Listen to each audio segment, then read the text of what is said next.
This show is powered by BL3P, the Lightning-enabled European Bitcoin exchange. Connect the world. Kemal, Galoy, Istanbul. Istanbul historically is known as Byzantium and later Constantinople, is the largest city in Turkey and one of the most significant cultural and economic centers in the world. Did you know Istanbul is the only city in the world that spans two continents, Europe and Asia, separated by the Bosphorus Strait? Yes. Do you prefer bratwurst over Adana kebab? No. Is it true that you read the book To the Moon with your child? Yes. Unmarried men are the root of all problems. No.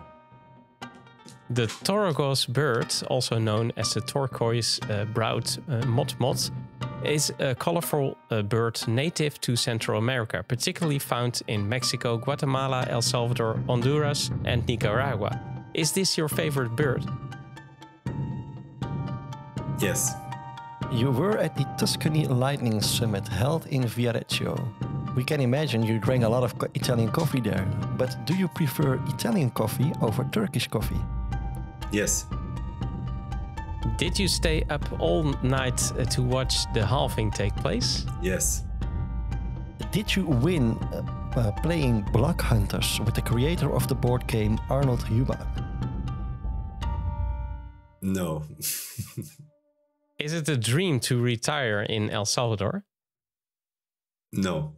Are you Satoshi Nakamoto? No.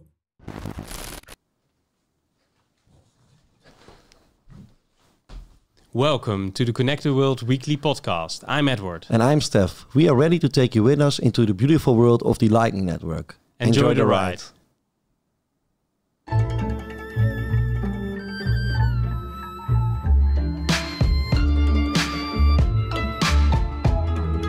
This is episode 109 of Connect the World, and this show is made possible by our friends from BL3P, the European Bitcoin Exchange, and of course BRINGIN. Thank you for helping us out, guys, and with our mission to connect the world with Bitcoin through the Lightning Network. And if you also want to help out with our mission, then follow us on Twitter, subscribe to our YouTube, or of course you can head over to our Telegram group where you can ask us anything, and you can also make a donation. Conecta el mundo. Welcome, Kemal. Welcome. Yeah, hey good guys. to have you on the show, man. Good to have you on the show. Good to be here. Yeah. I was wondering, there goes my mic. I was wondering because you're a coffee lover. I mean, I saw on Twitter you posted a lot about drinking coffee now and then. But the Italian, Italian coffee, it's Italian coffee, right? I mean, I think the Italians say it's the origin of the coffee. But in Turkey, do they really say that? No, I mean, if you ask a Italian guy, I mean, they're so proud of their coffee, right? So I think they say there's no better coffee than Italian coffee. And ice cream. And ice cream and pizza and pasta. Are very good at marketing. Smooth guys. That's also true. Yeah, but I want to say, but the Turkish coffee is also very known, right?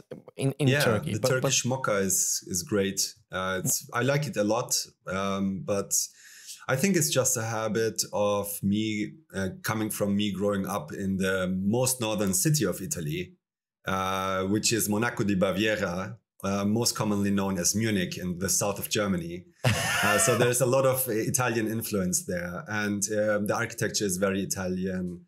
A lot of espresso, a lot of cappuccino, a lot of spritz everywhere. So it's just coming from there. It's more habitual for me and known for me, I guess. And what's the biggest difference? I mean, I thought that in Turkish coffee there's a lot of sugar in it too, right? Or oh no, you can have it entirely without sugar. So when you order it, basically you're always asked middle or no sugar.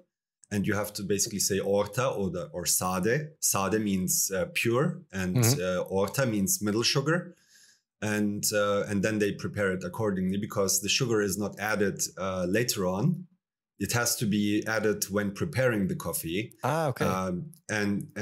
Because you cannot stir the Turkish mocha, it would otherwise basically,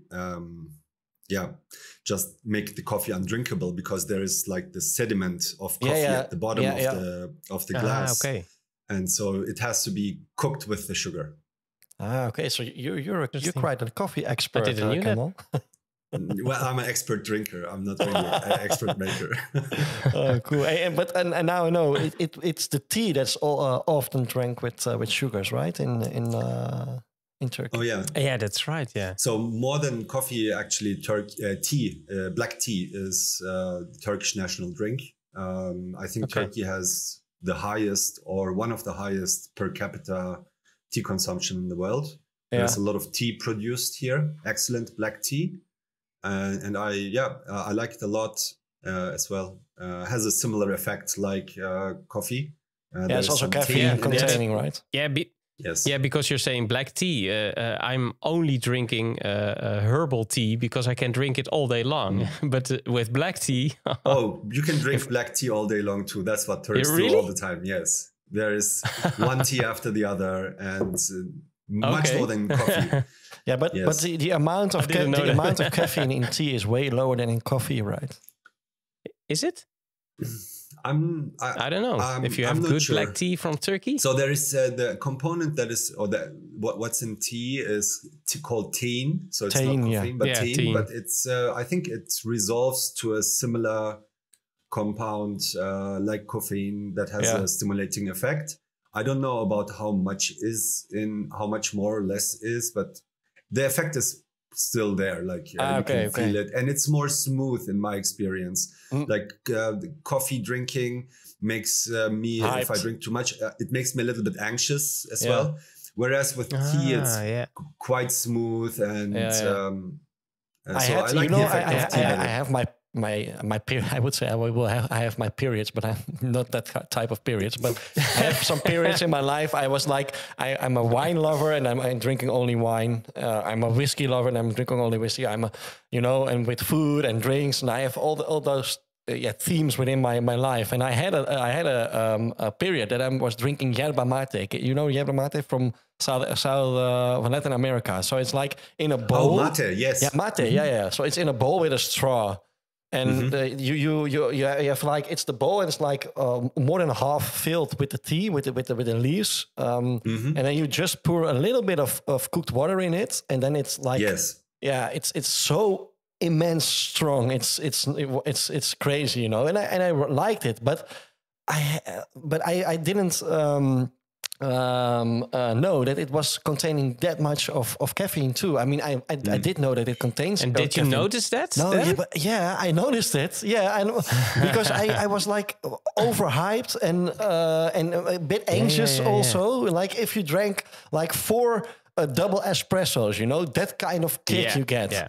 And I was like, whoa, what the hell, And I was doing some work behind my laptop, and I couldn't just finish my job because I was so energetic, and I was like, oh, this because of the tea, obviously. So then I stopped drinking it because it was way too much for me. But in Latin America, everyone, all the sports guys, and everyone is like, everyone is drinking mate, right? So but it's so unbelievably strong. You can't compare it with normal tea. I have one mate experience that I actually just remembered. I was hitchhiking from Berlin to Munich, and I was picked up by a Peruvian guy.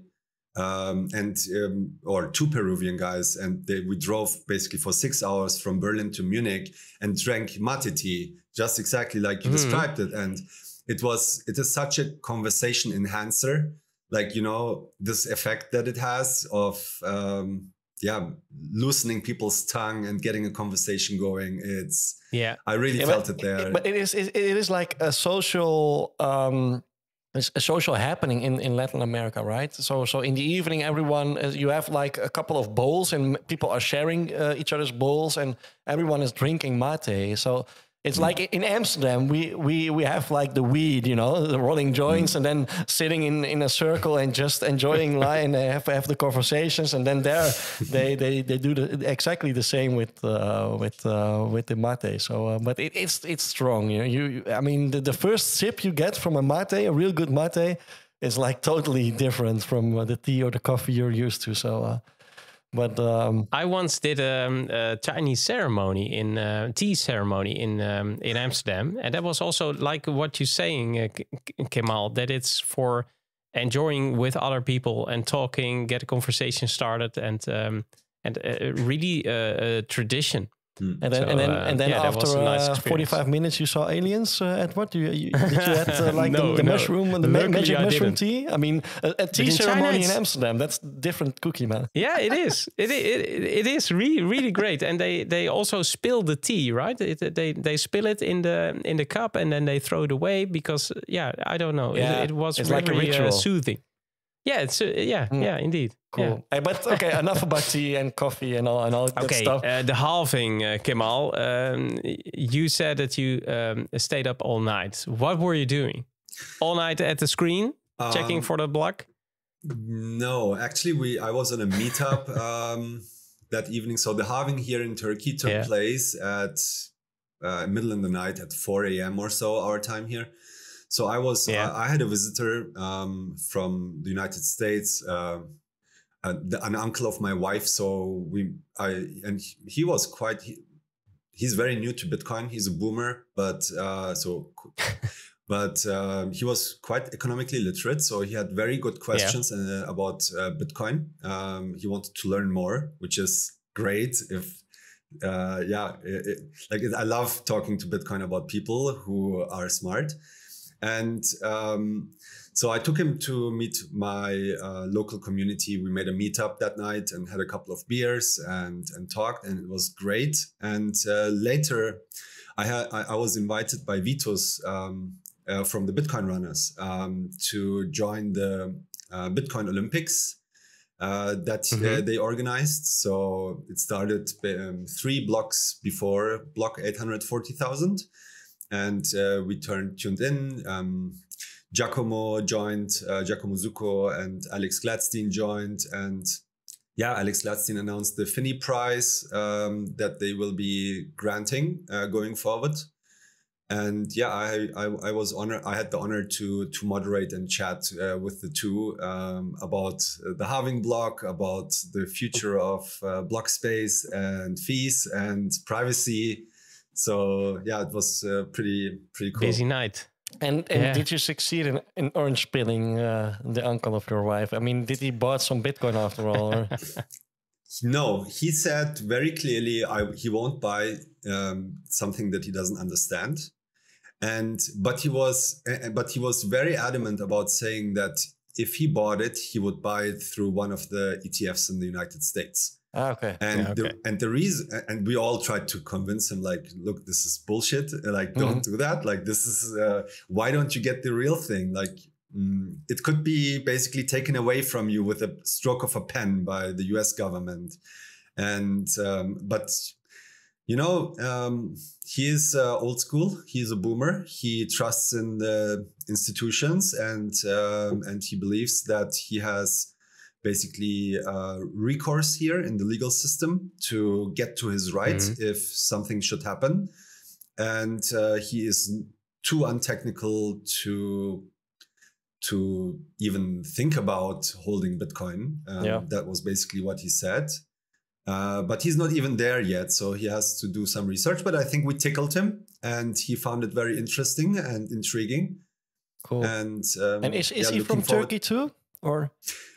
He is Iranian, but he left Iran shortly before the revolution and went to California and with just 20 cents in his pocket, as I was told, and became a self-made millionaire.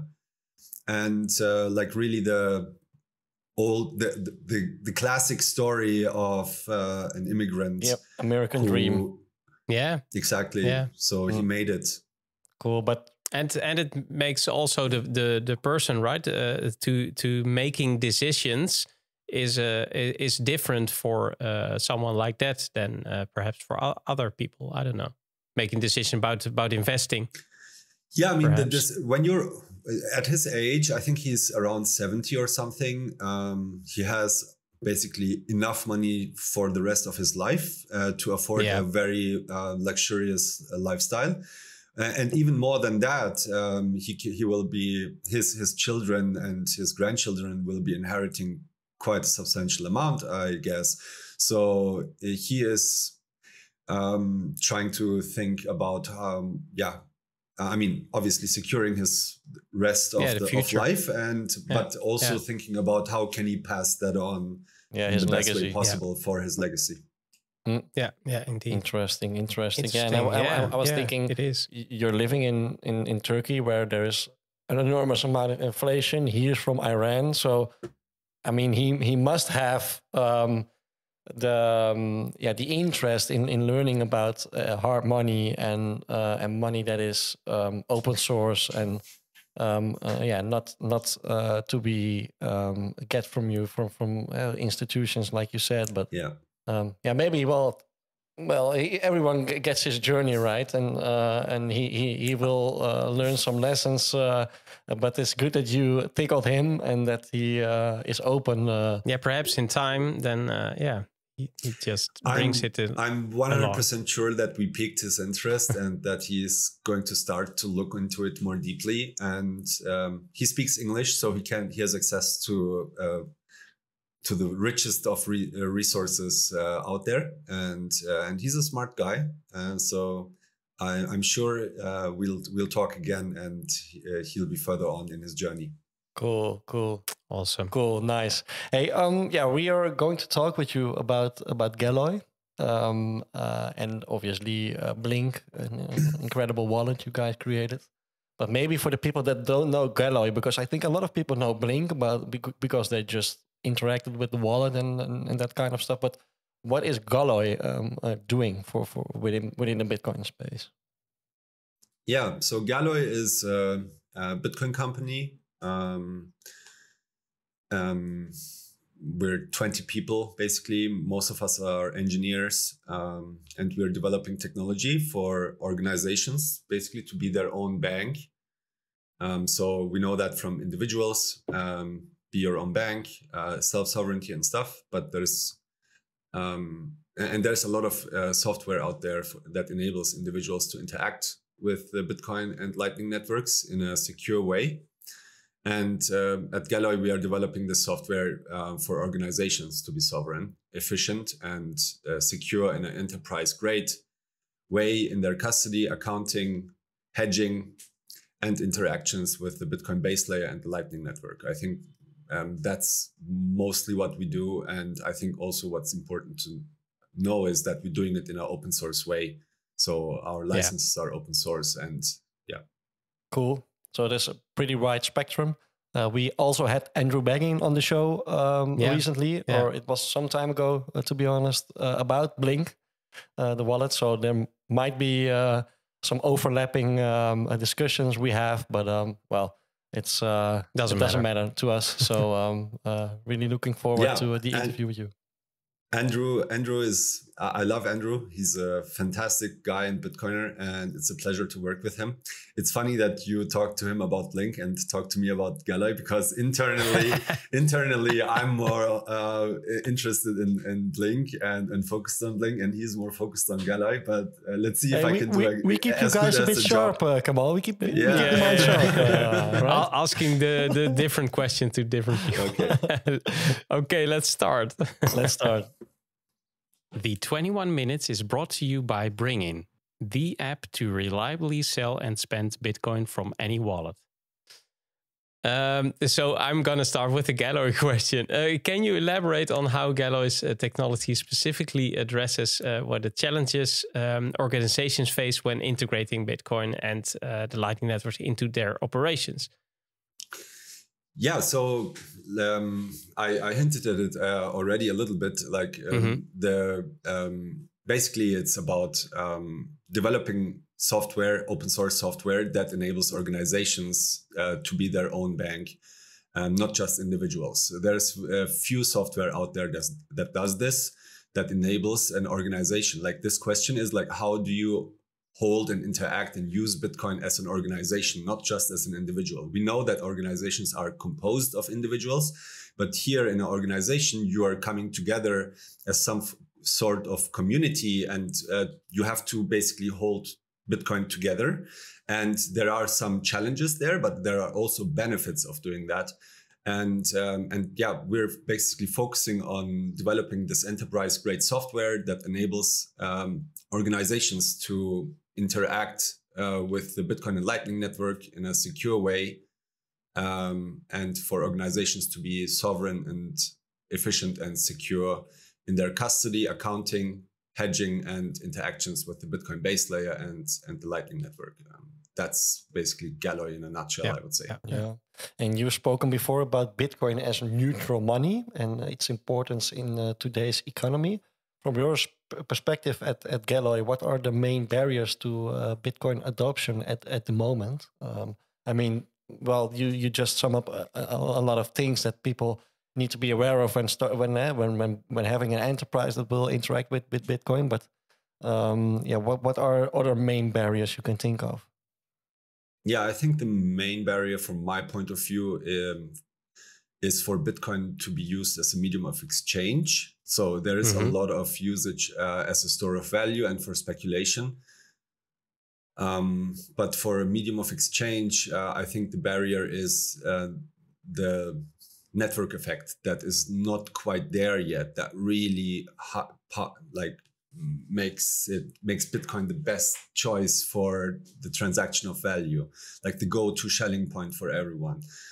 So for that, you need a lot of participants, because it would be difficult to find someone to transact with Bitcoin, and it's just a pain to find someone.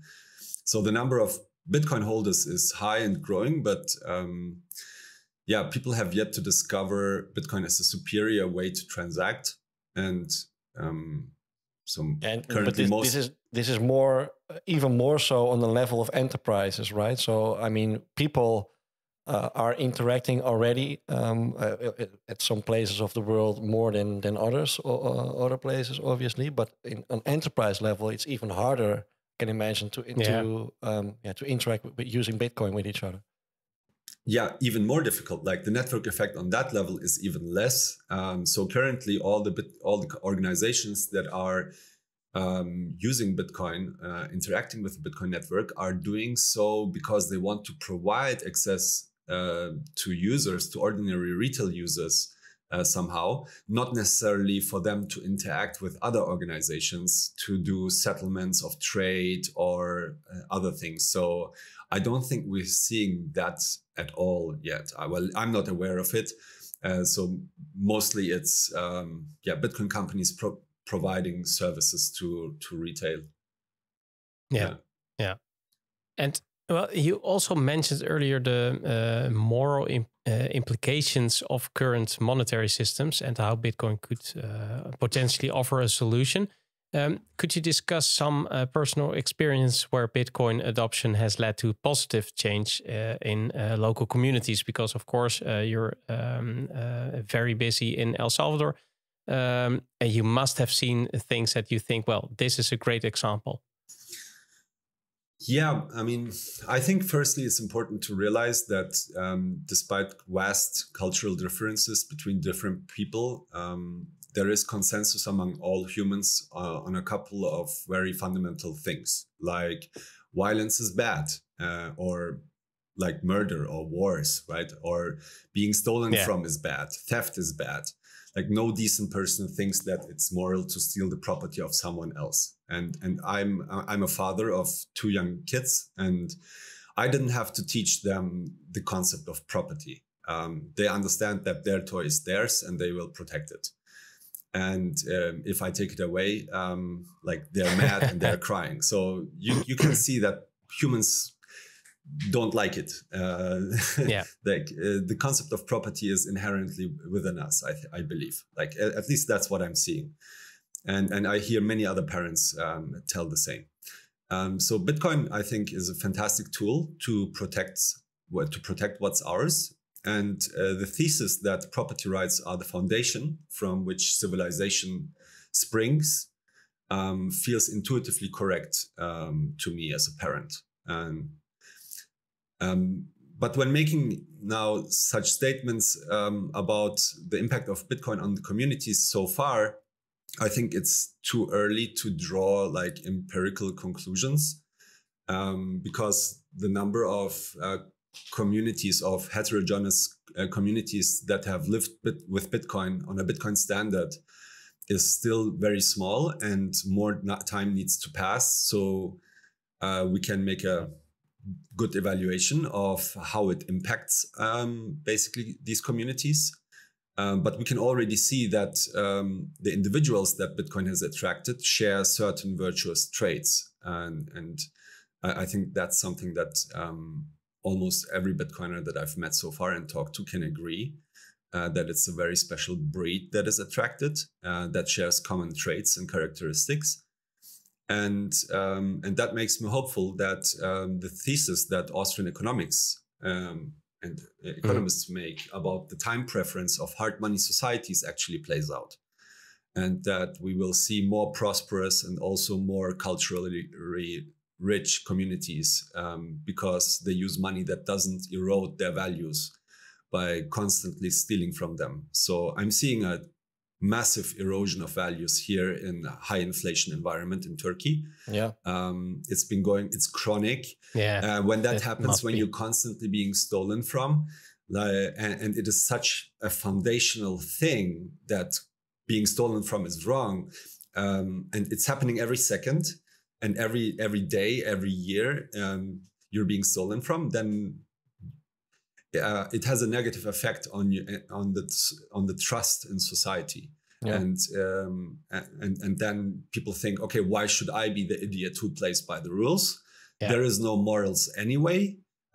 So let others be the idiots. Like, I'll do exactly what everybody else is doing. Mm-hmm. And then it leads to a degradation of entire society, in my experience. Yeah. And are you teaching your kids about Bitcoin already? I don't know their age, but you're reading the book To the Moon, which is quite trivial, obviously. To the Moon, I mean, it's not about Bitcoin. I was looking it up because I was like, oh, is it about Bitcoin, this book? But it's just about birds and all. But are you teaching? Oh no, it is about Bitcoin. Oh, is it about Bitcoin? Yes, I forgot the author's name.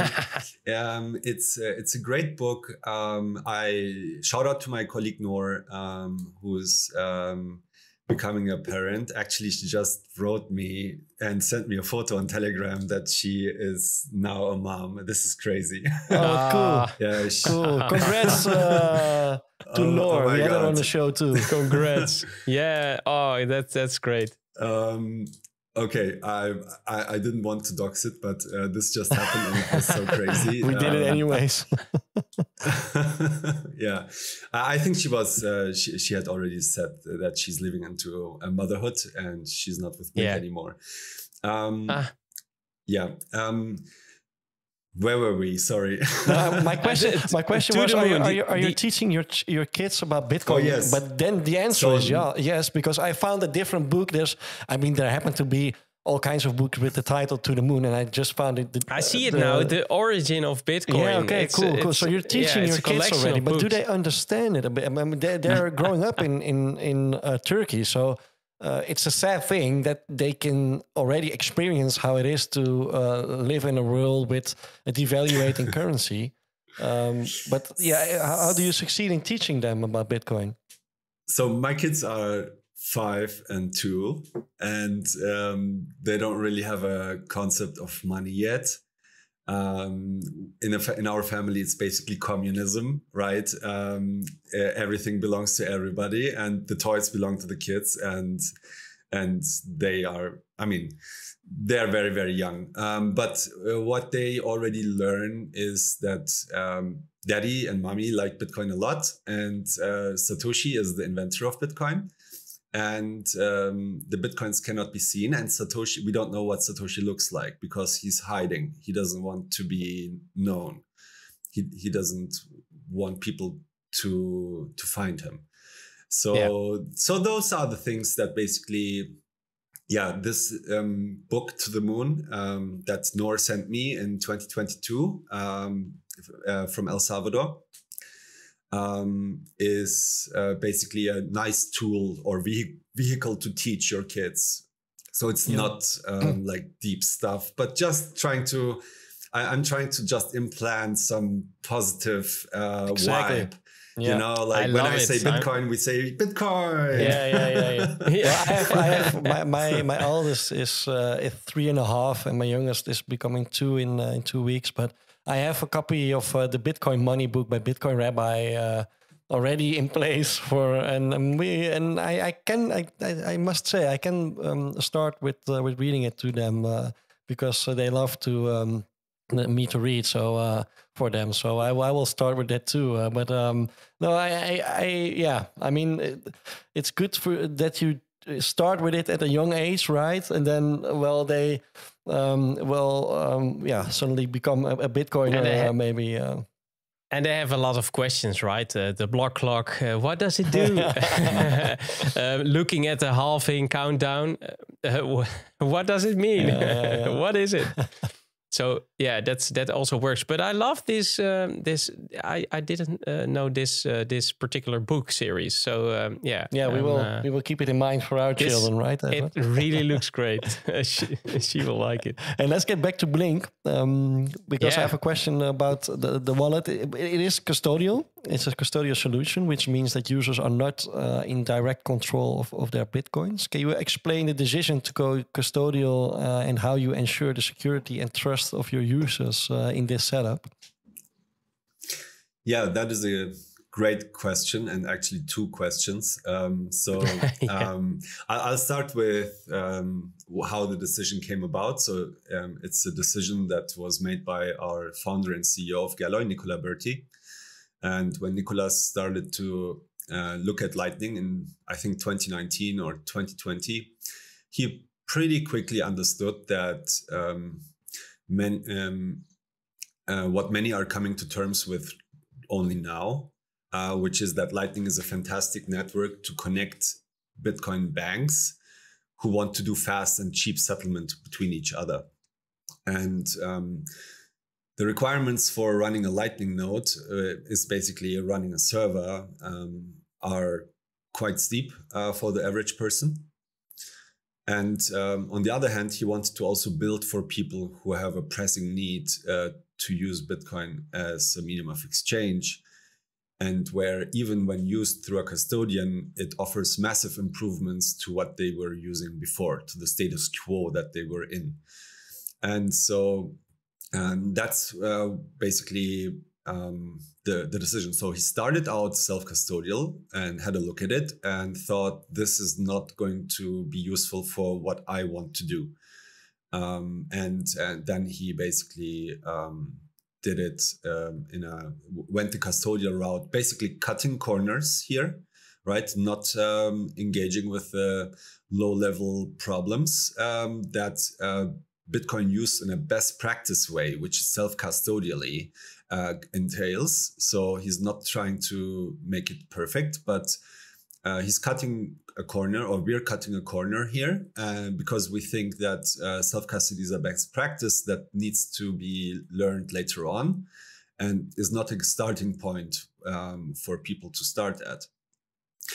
And when it so to the second part of your question, when talking about the security of Blink and the setup, I think it's important to note that when talking about security in Bitcoin, the biggest and most common security problem that we see in 15 years of Bitcoin is people losing their Bitcoin because they made mistakes, and so they lost their private keys, and with that, their funds, and they made an involuntary contribution and donation to all of us, right?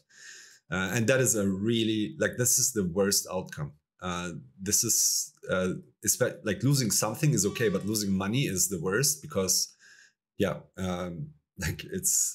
it's just so useful and valuable for people. So it shouldn't happen. Yeah.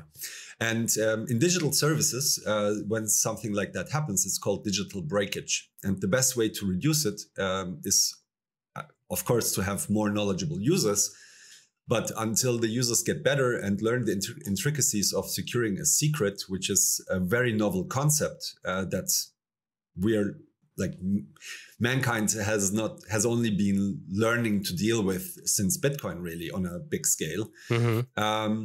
A Bitcoin bank is best suited to offer services as a custodian. And so with Blink, if a user loses their smartphone, they can just recover access to their funds simply by getting a new phone and downloading the Blink app to it and signing in with their phone number.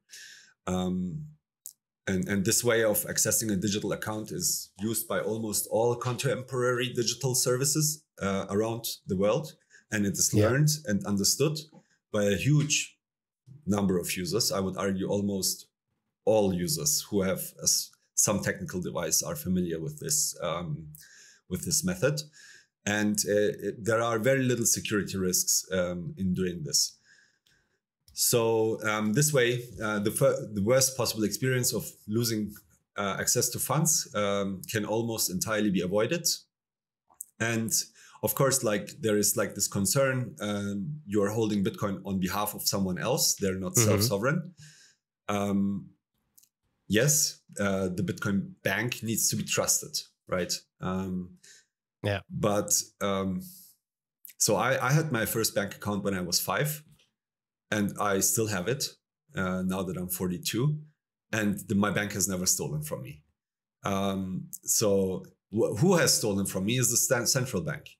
So I think it's really important to understand like what is here the goal. And maybe it's even a contentious topic, but I have a very strong opinion that Bitcoin is here not to get rid of all banks, but of central banks and of seigniorage, of fiat money. I think it's a very interesting way to look at it because we had a lot of people talk in the show, of course, the custodial, non-custodial, and that discussion is a real discussion. But the way you're telling it, like when we also have, of course, the balance between it needs to be understood because otherwise it doesn't work, and otherwise we don't have an enormous adoption in the future, perhaps. It's also with Lightning nodes to be able to run it and do everything by yourself. It's very difficult. So I think it's interesting to look at it. Well, perhaps some form of or some kind of trust is in the end needed. And then the best possible way is with Bitcoin.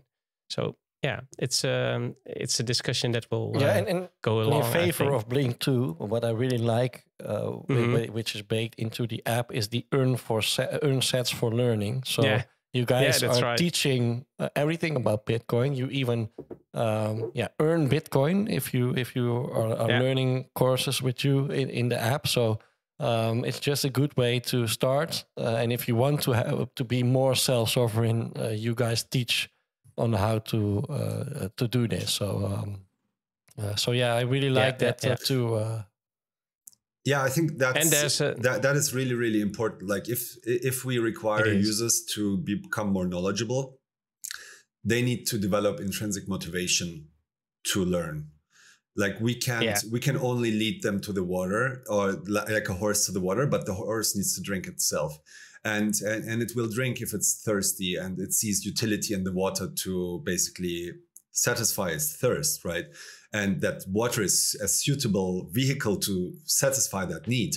And so I think that it's really important to make Bitcoin, to show users that Bitcoin is useful to them. And once they see that, they will develop intrinsic motivation to learn more. I think this is the only right way to do it. Absolutely. Like teaching them just something like frontally, like learn this, now do this, now do this. Sure, like they will maybe keep some of it and employ some of it. But in my experience, this is not the best and sustainable way of learning something, and especially not of understanding something. Like you have to really want to know and understand, and wanting to know and getting that motivation, I think in my experience comes from, oh, okay, this is useful to me, this improves my life. I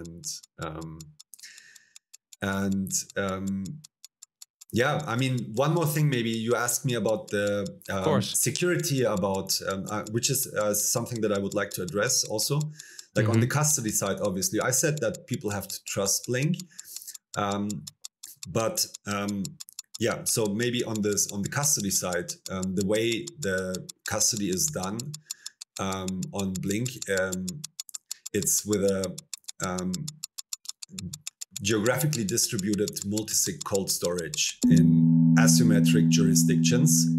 And this is something that can only be done with digital assets like Bitcoin. So we have a way to protect Bitcoin that is not possible with any other commodity or property or anything that we know. And we're using Spectre Desktop, developed by Moritz Wittersheim and Stepan Snigirev and Kim Neunert for this, and hardware signers from different open source vendors to do the signing. And I think it's the best way possible to secure anything in the world. Obviously, users also have to trust our integrity. But this is just the relationship, with a trusted custodian. Yeah. There was one subject, because we had a lot of extra questions about Blink, but we're run out of time. But one subject that I think is important to mention still, because Kemal, we talked about it also with Noor. You co-organized the Adopting Bitcoin Summits, and now we also have seen Adopting Bitcoin in Cape Town, and we're of course very happy to see it also in Arnhem. Can you share how the event has evolved since its inception in El Salvador, and what some key outcomes you've observed as of this day? What have you changed there for the local community? I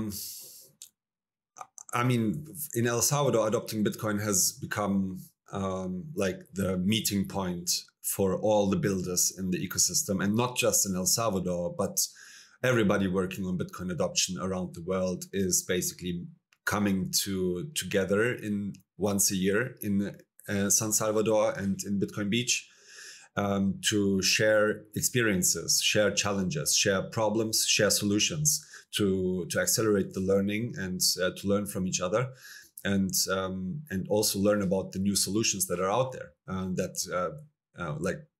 What are the solutions that have been developed on the other side of the world that are working in other communities that I can transfer to my own community. And this is really massively important. And it is. And obviously, one thing, like, not everybody can travel to El Salvador. I hope every Bitcoiner will someday, but there's also now Adopting Bitcoin in Cape Town, the first one in Africa. It was a huge success. We had a lot of African builders and developers come there. Herman from Ekasi and Kodatsu from Machankura did a fantastic job. Also, shout out to Ricky and Max. South Africa has a fantastic Bitcoin community. It's really, really impressive. I had no idea, and they have real adoption going on. So it's something that people should pay attention to. And obviously in Arnhem, we also have Bitcoin Start, the first Bitcoin circular economy attempt, and the longest running one since 2014, celebrating 10 years in 2024. And like the guys have been putting on the proof of work and doing an excellent job for the Bitcoin movement, for their local community. Bringing people, a step closer to Bitcoin, making them a little bit more familiar, helping them understand it. So important. And so, and this is how it needs to happen if we want to stand a chance to win in this, what I believe to be like the biggest fight of humanity ever against fiat enslavement, basically, to put it bluntly. Like, this is no joke, and we're currently seeing it with all of the fallout that's happening and how the empire is striking back and lashing out. So I think circular economies and using Bitcoin as a medium of exchange is key in this fight. And this is how we solve most of the problems that we're facing, like surveillance, like intrusion into financial privacy. And so I'm very, very stoked and thankful for all the people that are building these circular economies and using Bitcoin as a medium of exchange and just opting out of fiat. I think this is key and this only sustainable solution to all the problems that we face. If we manage that, then we'll win. I'm convinced of that. Absolutely. Yeah, it's connecting the world, right, Steph? That's it. Kamal, are you coming to Arnhem too? Are we going to drink a beer together? Yes, I'm coming, and I'll gladly have a beer with all of you. Nice. Awesome. Verbinden die Welt. Nice. Then we will do that, or a coffee, Kamal, in the morning. We can, we have to figure out which one to choose from, right? A beer in the morning is not my typical start of the day, but once in a while. I'm maybe from you Bavaria. can convince me. We have something called the Weissbierfrühstück. Weissbier. Weissbier in the morning for breakfast. Yes. Oh, nice. Yeah. Well, I must say, when I'm going on a ski vacation, then you obviously get up very early to go to the mountains to ski, and then I drink my first Weissen at 10:30 maybe, and then I'm always like, your skiing improves. Yeah. I'm always like, oh shit, it's just 10:30 and I'm already with a half liter of Weissbier, But it's because you get up that early. So, well, we will try. That's something I miss being away from the Alps region. Weissbier is so good, man. What's your favorite one? Franziskaner Weissbier. Yeah, Franziskaner, me too. Me too. It's the best. It's the best. Hey, I have one question left for you, Kamal. And the good thing is you may choose yourself because we pre-recorded from one of our previous guests. You can choose from Nicolai Chogarero from Bitcoin Mining Namibia, Patrick van der Meijden, and he is from the Arnhem Bitcoin City, organizing the Adopting Bitcoin Arnhem, as you already mentioned just now, and Michael Fischer from Opago. I'll go with Okin. Okay. Okin. All right. Here it comes. Hi, this is Nikolai from Easy Sats Namibia, and I just have one question. When it comes to the Lightning Network, what is the one aspect of it you wish didn't exist? What would it be that you would erase and take all of what comes with it?